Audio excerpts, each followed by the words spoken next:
Off is Charles J. That just in case you ain't heard of me, they told me it was too late. But I promise that I'll be the first to speak. Most of these rappers, they fake. But you can't have your way, this ain't Burkhead. Everybody said it won't be. Till they see smoke, then they realize they'd rather have Turk than me.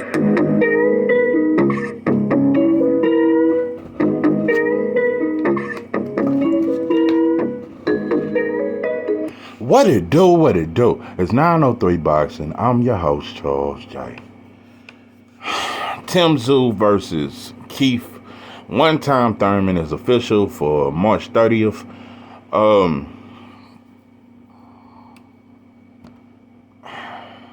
Shocking shit. Yeah. Shocking shit. Strange turn of events. Nobody was expecting it. Nobody asked for this shit, but since we got it, I might as well respond to it. Nah, ain't nobody asked for no shit like this. I ain't never heard Keith Thurman name attached to Tszyu. I've never heard it. Never heard Keith call out Tim. Never heard Tim say, "Come on up." I ain't heard nothing. Keith ain't even been active for one. What it's been 4 years since he no, 2 years since he fought Mario Barrios. It was a decent performance. He looked vulnerable in that fight. Many thought he'd lose to different fighters at welterweight. Okay, Keith. I know they paying you. Keith getting a good check. I have always took care of Keith. Notice that. I've always noticed it. He loved Keith. He got him 10 mil against Pacquiao. Keith went on another layoff for about 2 years. He come back on a pay-per-view against Barrios. Was that a pay-per-view? Yeah, I think so. Anyway, Keith's been taking 2 years off and getting pay-per-view. Another 3 years off, come back, pay-per-view. 2 more years off, come back, pay-per-view. Al Haymon at this point, Al Haymon is the Tyler Perry of boxing. You can look at that as a good way or bad way. He's the Madea of boxing. That's what I think. Because Tyler Perry, he helped a lot of black actors, come up. He helped a lot of black actors that fell off. He brought them back. He did a lot of shit. He even had what's her name? Oh fuck. Why can't I think of her name? She one of my favorite women actors of all. God damn it. I'm trying to think of some movies she played in. Fuck. She was in that movie with Richard Pryor. When they was on the bus. She played in a lot of shit. God damn it. That old woman. I can't think of her name, but she a cold actor. Oh, and on the How to Get Away with Murder, she was Viola Davis' mother. Yeah, she cold. But he even had her, he done had some spectacular, he had whooping them, he even brought Oprah. He did a lot of spectacular shit. But overall, Tyler Perry is the reason we're here. Yeah, he the reason why black women started getting more confident. Black women started talking back more when... Nah, I'm just being real. Tyler Perry is the simp of America, bro. He promoted simping, less pimping. Before Tyler Perry, it was more pimping, less simping. I'm just being honest, bro. Tyler, what's that movie, Good Deeds, where he helped that girl with the child, and she was living in the janitor closet and shit, and he brought her up and shit like that. All I'm saying is, bro, it ain't the other way around. Don't no successful businesswoman help a broke-ass, bum-ass black man, even if he got a child. I'm just saying, it's just a lot of shit. Listen, I'm just saying. But hold on, let me make something very clear. Because I have took in a woman with her kids. I'm not saying you a simp for that. I am not saying that. That's not what I'm saying at all. All I'm saying is he made black men look very weak in movies. Even Michael J. White, that motherfucker got all them muscles. But what's that girl? She was whooping his ass. He was scared of his own woman. She was whooping his ass. What's that girl? She bad, dark skin, talk a lot of shit. But she stayed on his ass. Listen, all I'm saying is Tyler Perry, and he promoted a lot of interracial shit. Yeah, black women started fucking with white boys more in movies after Tyler Perry. Anyway, yeah, Tyler Perry. Tyler Perry didn't promote masculinity. Just gonna keep it. Ain't nothing masculine. The most masculine shit Tyler Perry has ever done was that Alice Cross shit. And it took him forever to whoop on the white boy after killing his wife and shit. I'm just saying that's the most masculine shit he did. He's very feminine. Very feminine, and he caters to the woman audience. I'm about to get into Tyler Perry and his whole his. I'm finna get off Tyler Perry. I'm just saying it looked good because you see a lot of brothers successful and brothers making money, and he got this big studio where Marvel want to do films there. It looked like a successful black man story, but he's not a black man. He's 6'4" playing Big Mama. All I'm saying is he fucked up Big Mama image, and he made black women think they were tougher than what the fuck they are. And he made them think they don't need a man. Yeah. But anyway, translate, Al Heyman, you have... Because I'm going to get off Tyler, bro. I'll make a whole video about that motherfucker. I'm just saying, bro, he promoted certain agendas. And Tyler Perry and Al Heyman are one and the same. They are the perfect Negro for what white folks are trying to build in America. They perfect. They fit everything. They're going to point every agenda that they want to promote. Let me tell you something. Listen, Al Heyman, you got your picks. It's 4 black fighters you like that signed to you. We know you like Keith. I said 4 black fighters. You like Lubin. You like Lubin. You like Keith. You like Lubin. What's another black fighter you give opportunities to? I don't know. It's about 4 of them. It's about 4 of them, but most you don't. The Gary Russell brothers, you have permanently exiled them. Gary Russell Jr., his brothers got to suffer just because you don't like Gary Russell Jr. That's all. He said something about you, and now it's over with. But like I said, Rick Glazier and all these white boys and Birmingham can call you the devil and say you a counselor to boxing, and you still do business with them. You still kiss their ass. You don't counsel them. But anyway, you got your picks. I think you like Mexicans the most. That's just me. Leo Santa Cruz can come right back now and get a pay-per-view fight from you. I'm just keeping it. Yeah, Leo Santa Cruz, you'll put him in there with a Navarrete and make that shit a pay-per-view right now. You love Santa Cruz.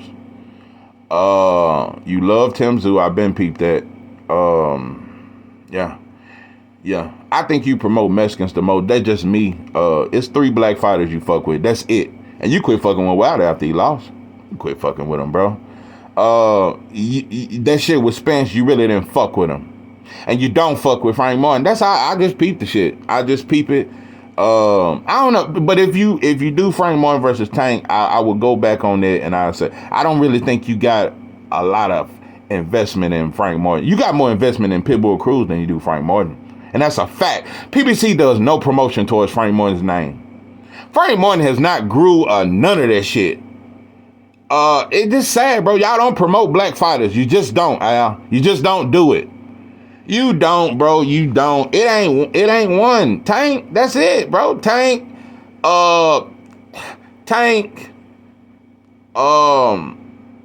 it ain't many, bro. You ain't even promoting Boots like that. And that's the most spectacular fighter in boxing. Like I said, he ain't better than Bud, and Bud will baptize him. But when you talk, Boots is damn near supposed to be a top 3 star in boxing. It ain't close. It's supposed to be a top 3 star in boxing. You got Tim Tszyu getting all these hometown cookings and all these fights in Australia, and now you bringing him back to Vegas, and now you trying to push America on him and push us on him, because it's designed for Tim Tszyu to shine against old Keith, double E with the F. Like I say, bro, you don't even do that for Boots. Boots ain't even got him a Philly fight yet. And he young and in his prime. Let me tell you something. He the perfect Negro. But it's some blacks he gonna help. It's some he gonna help, but most he won't. They just love doing it, bro. Like I said, it's the young Australian white son of a legend fighter. The white young in his prime against an older black fighter that's past it, that's had suspect performance, that done been beat up, and broken down a little bit. Very inactive. Ain't fought in 2 years. Fighting a young prime. One thing, another thing I noticed? Al Heyman, you only keep certain fighters active. Most of your black fighters, they are inactive. Earl been inactive. Jamel been inactive. And it's for years. been inactive. Most of the black, they been inactive as shit. But you been keeping Tim Tszyu. Tim Tszyu been fighting 3 times a year. Tim Tszyu been active. And it's keeping him sharp. Ever since that Terrell Goucher fight, Tim Tszyu been super active, and you've been placing him in there with the right people at the right time. I tell you, they love it when it's a young, non-black fighter that's aggressive knockout artist against the black so-called boxer that's a little past it, but is hoping that the young prime non-black fighter knocks him out and it'll make him a superstar. Because I'm telling you, bro, Mexicans gonna cheer for Tim Tszyu. They're gonna be in Vegas, bro. They're gonna be cheering for him, and I'm telling you right now, cause they gonna do that. And if Tim Tszyu win in spectacular fashion, he gonna gain a Mexican fan base. He gonna gain a black fan base. He gonna gain a American fan base, and that's a fact. You know. But like I said, bro, I would love to see Australia offer, Devin Haney to come back. I would love to see some equality. Yeah, since boxing is all about looking spectacular, and we just love great fights and great fighters, and when you come to our country and put on a great fight, we should want you to come back. So you motherfuckers ain't asked Devin to come back. And like I said, it ain't nowhere in the world where a black fighter can go fight and get asked to come back. Ain't nowhere in Saudi Arabia. Nope, that ain't it. But they just now offering Tank an offer. They didn't even get the Spence Crawford fight. They never sent the offer of none of, bro. They been promoting Joshua and UK fighters and European white boys. So there's nowhere a black fighter from America can go fight and gain fans and become a superstar over there. So I don't think it should be the other way around. I'm tired of you non-black, Klavaski, kangaroo hopping motherfuckers thinking you can come over here and steal black fans, steal our fans over here when black fighters already go through enough in their own motherfucking country where they ain't accepted. That's all I'm saying. I'm tired of you motherfuckers being put in the perfect situation. This is the perfect fight for Tim Tszyu. Bro, y'all putting them in there with black fighters that won't fight them. Bitch ass. I'm sick of you motherfuckers. Tony Harrison, bro, look at how Tony Harrison fought Tim Tszyu and look at how he fought Jamel Charlo. Complete difference. A complete difference. Look how soft Tony looked against Tim Tszyu. Was backpedaling on his back foot. Boy, he was trying to get somewhere. But look at how he fought Jamel. He stood his ground, was sitting down on his punches. It's a difference, bro. It ain't about him being older. It's the mentality. Tony Harrison, especially in that second fight, he fought Jamel. He was sitting down, hitting him with hard shots. He didn't throw shit hard at Tim Tszyu. He was timid as fuck, just like Cool Boy was with Inouye. Like I said, I just noticed that black fighters, when it's a non-black fighter and he considered the shit, it's certain black fighters that'll fold. They'll believe the hype and fold. That's what I think. That's what I see. I'm telling you, it's going to be a lot of black fighters in a way make fold. Just like when Loma was making black fighters fold. Listen, it just set up for you to shine, pimping. Keith got the tools to beat you, but he ain't fought in 2 years. He's not sharp, bro. Should at least got a tune-up first. Like, how the fuck can anybody expect Keith to beat Tim Tszyu when he's moving up and I've been inactive for 2 years? Listen, Keith, I would have rather, you bro, the Boost was the fight, and everybody know that. You was supposed to pass the torch to Boost. But you ever notice, this the second white fighter in a row that Keith Thurman is finna pass the, because it was Stanley Onis. But now it's Tim Tszyu. It's no problem when the older black fighter passed the torch to a young white fighter or Mexican fighter. It just never the other way around. It's never the other way around. And it's never encouraged for older black fighters to pass the torch to a young black fighter. If they'd have paid Keith, Keith would have fought Boots. So I'm not blaming this on Keith. This is a promotional thing. Keith would have fought Boots. If you pay him, wasn't gonna do it, bro. But yeah, if you put, I'm hearing that Rowley versus Cruz is gonna be on the co-main or some shit. I think that's a good card. But I'm telling you right now, bro, this ain't no big fight. Keith been an actor, bro. Keith got a name. Tim Tszyu ain't got no name over here, bro. That shit gonna do 30,000 pay-per-view buys, and ain't nobody gonna point them numbers out. Rick Glazer ain't gonna talk about it. Nobody, PBC ain't even gonna come out with the numbers. They just gonna keep it quiet. They ain't gonna say nothing about it. If they come out and say that shit did 5,000 pay-per-view buys, ain't nobody gonna say Tim Tszyu don't sell. Nobody gonna say. They're gonna say, oh no, he don't deserve no Jamel Cholo fighting, and he's telling 10,000. They're not gonna say it. They're not gonna say it. So Tim Tszyu, I fully expect you to destroy Keith Thurman, and especially to the body. Keith Thurman is moving up. I'm hearing it's not even for a title fight, but you know, would be a perfect fight for me. I just think this would have been a dope fight because I'm tired of the torch being passed the other way around, but the young black fighter don't get the pass torch to him. He don't get the pass the torch treatment. I'm just noticing that, bro. It would have been a better fight for Tim Tszyu to fight Conwell. And I'm talking about Charles Bad News Conwell, straight up out of Cleveland, Ohio. A lot of people don't talk, but that's a young prime fighter. And that's somebody that's going to fight you back. He young like you, he prime, he strong, and he going to fight you back. It'd be a better fight. Xander Zayas versus Tim Tszyu. And I said it would be a better fight. That's a young, strong fighter. That's a better fight. It's a better fight. I'm just saying, you know. But yeah, the black fighter always got to be the old fighter, and that's the prime fighter. Listen, bro. And Keith Thurman might pull an upset. Because Tim Tszyu he can be outboxed, bro. He can be outboxed, plain and simple. Plain and simple. It's not very hard, bro. Tim Tszyu load up on his shots, too. A good jab will keep him at bay. And Keith Thurman do sit down on his punches. Keith Thurman got good feet. High ring IQ. Just inactive, bro. No way I could pick you. No way I pick Keith Thurman. Inactive, bro. Inactive. And I think Keith Thurman is a better fighter than Tim Tszyu. Better fighter. And has fought better competition. He a better fighter. Inactive. Inactive. Not saying that inactivity is always the reason why a fighter lose. Like Jamel losing to Canelo, that was not inactivity the reason why he lost. It's not inactivity, bro. He was soft that night. He didn't go for broke. Wilder losing to Joseph Parker, I don't think it was inactivity. I think it was looking over Joseph Parker and looking forward to the Joshua fight and just certain things. It just certain and the fucking that Malik Scott strategy was the most bullshit. That is the most bullshit game plan of all time. Cause that's how Malik used to fight, just hopping around. I'm telling you, he trying to train Wilder to fight like he used to fight. Some shit. Wilder, go back to walking their ass down with the jab, right hand, bro. Do your best shit. It worked. Go back to what worked, bro. That lateral movement, feet work, because your feet ain't that good, bro. I'm just being honest, they clumsy. Come forward, bro. Gain more weight. Go in at 235, 230, 225. Not no goddamn 210.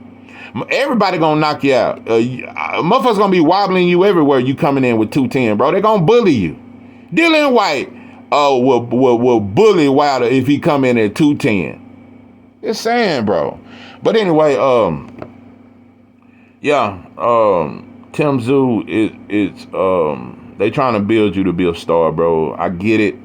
I'm gonna tell you something, bro. But like I said, Charles Conwell is the wild card. Charles Conwell is that wild card. That's why I said they don't never set it up like that. Two prime for prime fighters. Tim Tszyu versus Charles Conwell. Tim Tszyu versus Xander Zayas. Those are fights that are more realistic. That's the fights that should be made, in my opinion. Those are the fights. So, I'm going to tell you some real shit. I would... Tim Tszyu versus Stanionis is a good fight. Yeah, do some white on white shit. Do some Slovakia versus Australia shit. Do some shit. Keep black fighters out y'all agenda. That's all I'm saying. Keep black fighters. Keep the failure and the fallenness of black fighters out you motherfuckers agenda. Make some pay-per-view fights with white fighters. Yeah, do a white on white pay-per-view if you motherfuckers want to impress me. You want to build them so much, put Tim Tszyu in there with a white boy and make it a pay-per-view. You motherfucker want to impress me. Since you say black fighters don't sell, prove to me that white fighters sell. How many white boy fighters are there that fights on pay-per-view? Besides Fatback Fury. And his claim to fame is beating Wilder. Without Wilder wins, he ain't on pay-per-view. So tell me some white fighter without a black fighter has become a star. It doesn't happen. So if you're going to use us, just let us use you too. Let us use y'all fighters and use Boots to beat up one of your older Slovakian fighters that's on the back foot and let him shine like that. And I just want to see more equality in boxing, shit like that. But nah, Keith, double E with the F. I love you, boy. I'm telling you, it's so many black fighters that just, I mean, David Morrell, because I consider David Morrell a black Cuban. He's a black Latino. Yeah, fighters like David Morrell. It's young, hungry fighters that Al Heyman, you could be promoted. I'm telling you, David Morrell, I'm finna tell you some real shit. David Morrell, Boots, Matias, them like the three, bro. You supposed to be really promoting them dudes, bro. Yeah, even Matias. Because I'm just gonna be honest, bro. You should have done got Matias a fight in Puerto Rico. You should have done got Morrell a fight, you know what I'm saying, in Cuba, somewhere with his. It should have been a bigger. It should be bigger promotion behind them three. Them three right there is far better than Tszyu, in my opinion. Boots ain't. Tszyu ain't better than Matias, Morrell, or Boots at all. I think Boots will stop Tszyu if he move up to 154 right now. I think Boots will stop him in devastating fashion. I don't even think it'll be competitive. Levels. I'm just saying, it's young fighters, bro, that you can be promoting that you're not promoting. You're not putting them in situations where they got an older fighter that's a future Hall of Famer that's gonna give them a shot. That's all I'm saying, bro. Do this shit all around. Let a young black fighter get a chance against an old Hall of Famer, and he get a chance to knock his ass out in front of a crowd. And like I said, bro, it ain't nowhere a black fighter can fight outside of America and gain a fan base and become a star and get requests. The UK, motherfuckers across the sea, they never even requested Floyd. And he's the biggest pay-per-view star of all time. And he wasn't even loved in other countries. So stop using motherfuckers from Slovakia and Slovakia and other white European blood-sucking ass countries. The money, let me quit. And all that shit there in them caucus mouth. Stop using them motherfuckers to come over here and become a star off a black fighter. This is 903 Boxing. I'm your host, Charles J. With that, I'm out.